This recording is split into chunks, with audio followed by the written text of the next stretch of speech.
FSN Radio. It's all about what's next. Go to financialsurvivalnetwork.com and sign up for your free weekly newsletter. You'll also get 3 free reports. The Financial Survival Network. It's all about what's next. Welcome. You are listening to the Financial Survival Network. I'm Kerry Lutz. We got a special treat for you today. You know, frauds, they're just running rampant. In fact, this is National Tax Identity Theft Awareness Week. And live in our studio, we're with Heather Wagenhals, and we're talking about unlockyourwealth.com. That's where you find her. And Heather, well, hey, this is really cool. We're doing it live. We don't do that many live shows in the studios with guests, but here we are. And wow, so we saw like record identity theft, record frauds taking place in 2019. When will you learn? When will people learn? I think that the answer to that question is probably never, or at least not all at once, because over 3.2 million people reported to the FTC just last year alone about being scammed or deceived, sort of fraud or sham out there. So, is that right? That number, huh? You know, you think people would wise up at some point. It's not like frauds are new. I think since Adam and Eve were in the garden and, took the bite of the apple. Yeah, have an apple. It'll be fine. Don't worry. Yeah, like just what you need here. Like, hey, you're hungry. I'm hungry. What's hungry. The worst that can happen? Yeah, the worst. Just watch out for the snakes, right? Yeah, exactly. Snakes are killers there. But I mean, if you think about it, we used to worry about the door-to-door confidence men. Or, I mean, let's go even further back than that. Like in the times of the wagon trains, I live in Arizona. It's the Wild West, and you have snake oil salesmen. Since you're talking about snakes, you had the snake oil salesmen that were traveling, from village to village, from little town to little town. And it's all the same scam because the brain is basically the same. We all fall for things in the same fashion. It's just a variation of how they do it. And now with the advent of modern technology, the mediums that they can do it through. And so that's all that's really changed. But the scams are fundamentally the same. Yeah. And they always involve playing upon your trust and your naivete and your belief you're going to get something for nothing. That old guy said, you can't cheat an honest man, right? Well, that's the theory, but you never know. I mean, the reality is that, and this is what we talk about all the time on my Unlock Your Wealth show, because we are a physiology first approach to success and money management. And what happened here were imposter scams. And so these are scams that are people pretending to call from a governmental organization, a well-known business. Perhaps it's a romantic scam. Maybe it's a family member fraudulent type of emergency scam. The most frequently reported payment method are through gift cards, which is really kind of interesting. And the people that reported imposter scams, it was the number one scam of last year, and over 667 million. That's 667 with 6 zeros behind it. $1 million worth of fraudulent, deceptive transactions dealing with imposters. That is remarkable. Well, I think I mentioned a friend of mine got the call from some call center in Mumbai saying that the IRS was going to put her in jail. She wasn't originally from this country. She wired him like $7,000 and then, realized she'd been taken, called up the FBI, and they said, sorry, there's nothing we can do for you. Exactly. And, and it's the whole same thing too. Like I think about, actual violent crimes, they take place so quickly, especially if we think about like active shooter scenarios, they're over in seconds or minutes. That's not even time for you to call in and have them respond on location. So now every crime is forensically identified and investigated. So you're always working like you're backtracking. You're always trying to put the pieces together, working backwards, as opposed to trying to be vigilant up front and taking just a few steps saying, oh, okay, thank you for letting me know this. I wasn't aware that I was behind in my taxes, but not allowing the threat to get you. If the IRS is to come after you, and this is part of what we're doing here with identity theft for tax identity theft awareness week, is to let you know that the IRS only sends notifications through the regular mail. So that would be the man that delivers it to your doorstep or post office box. It is not somebody that calls you on your phone. It's not somebody that sends you a fax nor an email. So if you get any of those, what you need to do is immediately contact the IRS, the Treasury Department, or walk into an IRS office and say, hey, I have been made aware of through this particular channel that I may owe something. I want to clear up where my account standing is, number one. And number two, I want to report this person as potentially being a scammer. And that's what you need to do. Don't take anybody for face value. And it's really easy because if you think about it, we have so many things that take us off our mark every single day. You wake up, you've got to go to work, you've got a meeting, you need to pick up the dry cleaning, your boss's wife's having a present or birthday that you got to pick up a present for. You got to drop your kids off at band practice. Somebody forgot their instrument. Little Susie has soccer. And oh yeah, you have to go to work on top of all of this stuff. And so we're supposed to manage all of this and juggle. And then all of a sudden we get somebody that says we owe money to the taxes. And we hear about all these scary stories about people going to jail for tax fraud or tax evasion. And you're like, what? And so it immediately starts our blood pressure boiling. It immediately sends a physiological reaction throughout our body, and we can't even use our critical thinking, rational brain. All we can do is go with what we know, and that's to instinctively react to the situation. And what do we want to do? That's bad. That represents pain. Jail time is pain. Spending money is pain. So we're just going to try to make it go away as fast as we can. And that's why we give in. Yeah. And look, they get you on this. They say, oh, we're putting out a warrant for your arrest. Now, when they called me up, they left a number. This is the IRS. We're putting out a warrant for your arrest. So I called them back and I got them. Unfortunately, I shouldn't have called from my actual cell phone. But in any event, they said, are you calling from this number? And it's like you can hear, it's a boiler room. You hear the other people in the background. Somebody's eating a sandwich. You hear the crackling paper. Yeah. And I just, I just like cursed them out. So, I was really, I was nasty as they deserved because they're criminals. And, told them that I knew they were criminals. What I found is very effective. It's not very nice, but it's very effective. Just tell them that they're, a son of a motherless goat and that Allah will take revenge. And they just kind of go nuts when you do something like that. And they get mad and they start screaming and yelling, because I did that with the Microsoft tech support. And I was like and I was fake going through the steps with them because I recorded the whole call.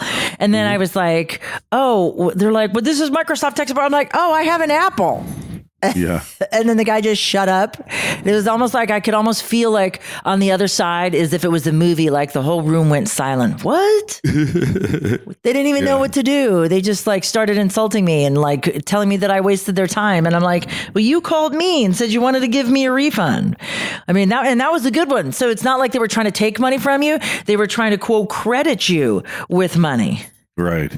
So yeah, well, that's how it all starts. But they busted a bunch of them, but they're usually in India. That's where they found them in the past.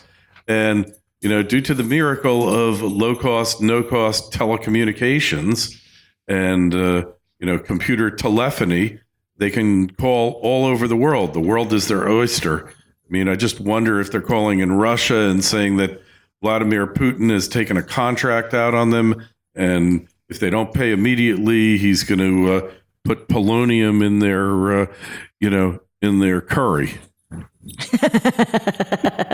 Right? Yeah, there you go.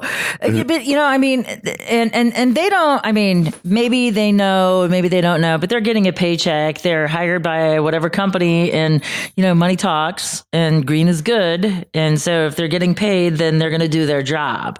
But the reality is we still have to deal with that, whether it's the IRS calling or if it's a Microsoft tech support thing, and they want to refund your credit card, and you don't know. I mean, how many times do you download software or an app that charges you some monthly fee? If somebody comes back and says, I'm going to give you money back, you're going to be like, yay, give me the credit card number that you used. And I'm like, well, I don't know. And they're like, just give me a credit card number and I can refund the money back. And you're like, a credit is a credit, right? Well, not really, because you just gave your number over. And now instead of them crediting you, now they're just going shopping. Yeah. And it's a heyday. Yeah. Hey, they hit the jackpot, and it's like you said, hundreds of millions of dollars. And that's what we know about. A lot of people get taken. They're so embarrassed. They don't even want to admit. You won't even admit what happened to you. Well, and yeah, because then now we have, again, this whole physiology first approach. We now have shame setting in, which also changes our, physiology, and we respond differently when we're embarrassed. We don't want people to know we made a mistake, because what happens when we make mistakes, we feel like everybody else is perfect, which is an incorrect assumption anyway. But we figured out, I shouldn't have been so gullible. This shouldn't have happened to me. And how could I have made this mistake? And so we're afraid. So we don't even report it. So these numbers that we're getting from the FTC are people that were willing to report it. I can tell you probably with confidence that at least another 20 or 30% were so embarrassed that they never even reported the fraud or the scam that took place against them. Oh, I'm sure of it. I am sure of it. So how do we use knowledge and education to basically counteract our brain physiology that makes us open to these scams? FSN Radio. It's all about what's next. Lumina Gold, ticker symbol LUM on the Toronto Venture and LMGDF on the OTC, is yet another of legendary mining investor Ross Beatty's Lumina Group. It's advancing the largest primary gold deposit in Ecuador. The resource is estimated to contain 16.7 million ounces of gold and 2.2 billion pounds of copper. At just $7 US per ounce gold equivalent, it trades at an incredible 13% of its net present value. More good news is on the way with an updated PEA study expected in Q2 of 2020. It has unparalleled infrastructure. There's grid power to camp with plentiful, inexpensive hydropower available. It's close to 2 ports and is just 8 kilometers from a paved highway. Water is plentiful. It's at low elevation, and the closest community, which is very supportive of Lumina's effort, is just a 7-kilometer ride. With all this going for it, it's likely to follow the typical Ross Beatty formula, which means big returns to shareholders. Find out more and sign up for notifications at luminagold.com. That's Lumina, Lumina gold.com. The Financial Survival Network. It's all about what's next. Well, it's really simple. We can defeat our own physiology by doing just a couple of simple things. When we are faced with any type of fraud or scam or potential fraud or scam, and we are already starting to feel uncomfortable, we just need to be able to detach ourselves from the situation. And so we can just mentally detach by thinking about something else and switching gears and not panicking about whatever it is they're talking about. We can inhale deeply. We can get oxygen to the brain, and that can immediately change or redirect the blood flow and the hormone dump. And taking a glass of water, just having a few sips of water, will change our electrochemical conductivity. Stand up and move around, because that hormone, if it starts dumping, the only way to get rid of it is through movement, to displace it.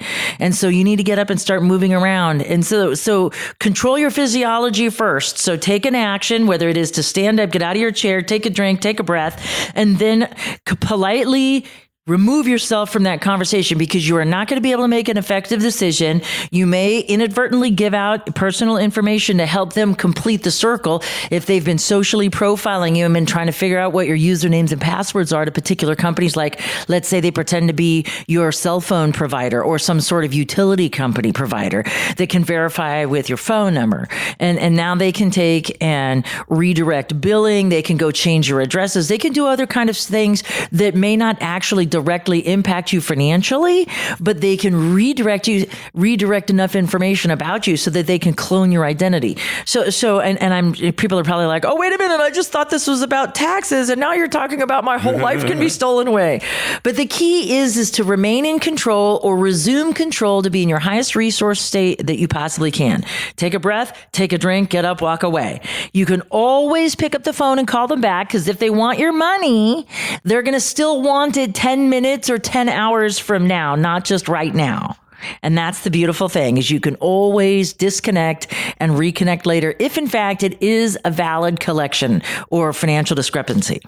Yeah. And if it really is not so much for the government, but for other organizations, private businesses, when they're trying to collect from you, if you just say, do not call me back again, especially collection agencies, basically under federal law, they're not allowed to call you back, or they're violating the Fair Debt Collection Practices Act, the FDCPA. Yes. And this is even if you owe the money, by the way. They can't harass you. Even if you owe the collection, they have to use other means instead of calling you, like mail. They can mail you. And they can mail your work if they do have that contact information, but they can't phone you and harass you. And they can't do it at work either if you tell them to stop. So there still are other ways. If it's a legitimate collection account, if you legitimately owe it, they have other ways.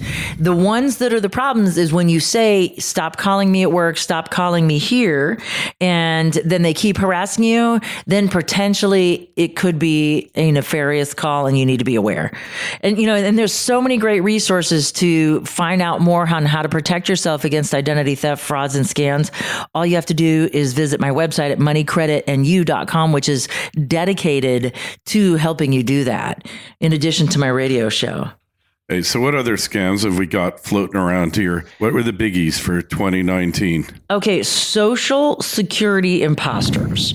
So discrepancies about your Social Security balance, discrepancies with your accounting or the reporting, and they want to, quote, verify information. Some of them don't actually want to commit any sort of fraud. They're just data mining is what they're doing. And they're trying to get a fuller profile out of you. So they're going to mock verify information from you.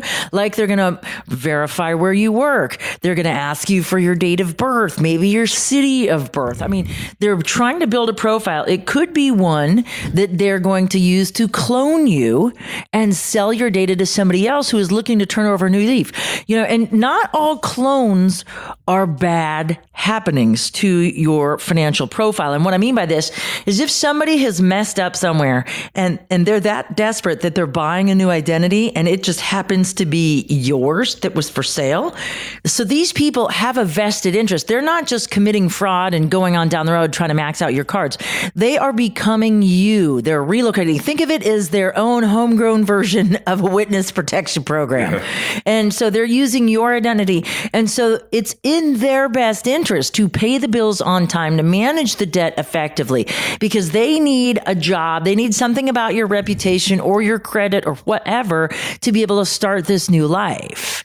And so the likelihood of a clone being a financial problem for you isn't high until you go to apply for more credit. So let's say you're a real estate investor. This is how we found out about this cloning with one of my clients, is they had already had quite a few mortgages on their credit profile. They had already had several tenant checks, all sorts of stuff on their credit profile. But the challenges that we found out is that these things were coming from a completely different location. The bills were being sent to a completely different address, but because it had the Social Security match, all the debt was being put on this particular Social Security number. So when we did our debt to income, the numbers were skewed. We couldn't qualify them. And when the way the numbers were working, they actually couldn't qualify with the existing loans they had, and which they had enough income, more than enough rental income to offset the debt, even with the discounts that you take when you come up with these formulas for affordability.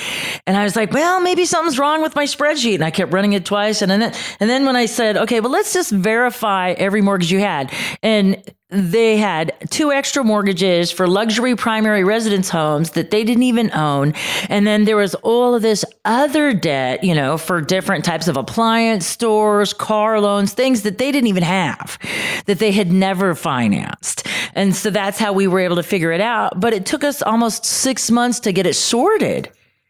And to figure it out and to get these people, because that's still a crime, to be posing as another human being. And so it was a lot of work. And, we had to follow up. And even though they weren't directly involved in the court case, they were intimately connected to it.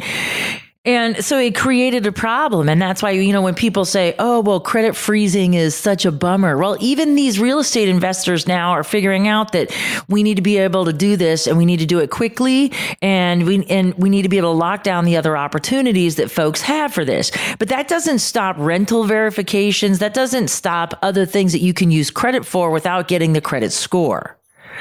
So we still have to be very, very careful and very vigilant, because people can still be buying things with your name, with your identity, that doesn't affect credit, but could adversely affect you later on down the road. Hey, and what about medical identity theft?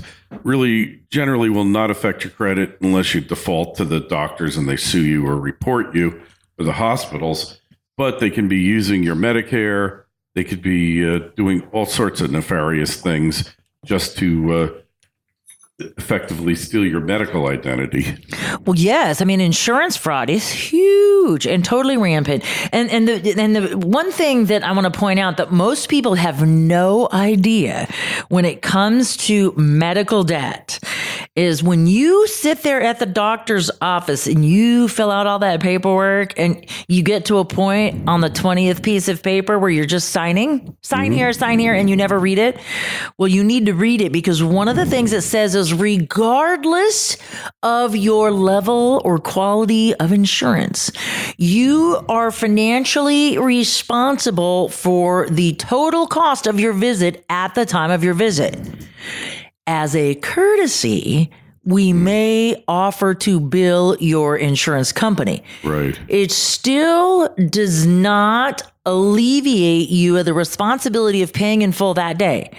So technically, by the agreement that you sign, that you say you're paying for services in full rendered today, by tomorrow, you're in default. And that's why they can get you to collections so much faster. And that's why, and most people have no idea why. And they're like, I have insurance. Well, your insurance has nothing to do with me, the guy that provided you the quality care.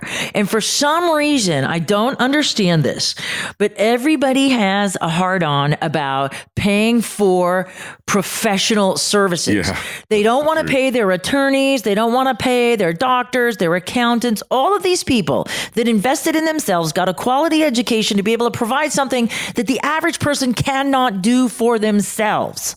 I cannot remove my spleen, even though I find myself rather savvy with a scalpel. I cannot replace my spleen. I would like to pay a professional to do that. And I respect the fact that he has refined his craft over years and invested in many, many years of school, more than I ever wanted to go. And I love learning. So he could do that. And so I don't want to cheat him out of a single dollar. But some people feel entitled to his brains and knowledge and experience and talent. Very true. And it's unfortunate. And that's the one thing that drives me nuts, because that's what makes this system unsolvable. And what I like now and you have probably seen a bunch of this with your line of work and with all of the liberty people we run around with in this movement, is the alternative healthcare plans out there that are cost sharing plans that significantly reduce the amounts of financial obligation of you going out with your dollars. But what I like is you pay for your service at the time it's rendered in full, and then you take that receipt and you send it to the insurance company and they reimburse you for the actual cost of it. When people start actually paying for things like professional services, like medical services, like where they can't wait for the insurance to, quote, cover it. Like if somebody actually had to stroke the check to the IRS instead of having it withheld from their paycheck, and they actually held their own dollars first, I think there would be a revolt. I think you're right. We'd have another Tea Party. Yeah, well, we had one before, but didn't seem to work out all that well. The latest Tea Party, but, Well, I don't know that was the agenda. I think that it got muddled. It got co-opted. Yes. Sure. Got co-opted by the Koch brothers and the Republican establishment. And, hey, well, this is the kind of thing that we just come to expect over time. But so... what are the 3 top things you could do, Heather, to be sure that you're not going to get taken advantage of here? To mitigate the most amount of risk is to, 1, never believe anything that you hear on the phone or read in your email about you owing somebody about something. That's the first thing, is be a skeptic. We're critical about all kinds of other things in our lives that are good for us. This is the one thing that we need to be critical about. So we need to reject any first foray at our money. The second thing that we need to do is lock down our credit profile. It's become even easier with some of these providers that with a switch of an app, you can lock and unlock your credit, or freeze and unfreeze it as the terminology goes. Keep it frozen. It'll do a couple of things for you. First, it'll protect your identity from other people using it, and hopefully it creates a little bit of a pain in the butt that makes you think twice about trying to apply for a card at a cash register just to save 5%. Yeah. Okay. So it has a dual purpose, but even with savvy real estate investors, those people are still, locking down their credit and opening it up when it's time to apply and then locking it back down again.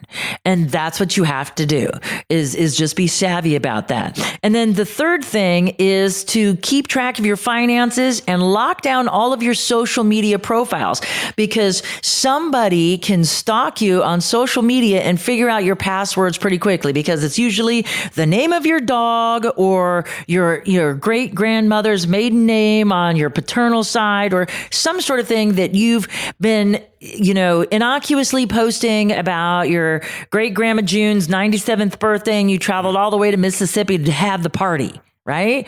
Yeah. And so all of this stuff is on there. And so now we know how to spell Grandma June's name. And so now we can beat the system. So you just have to be smart, lock down your profiles, lock down your credit, and be skeptic. Yeah, don't be so sharing on the internet. Nothing good is going to come of it. Well, Heather, always a pleasure. Thanks so much for coming on.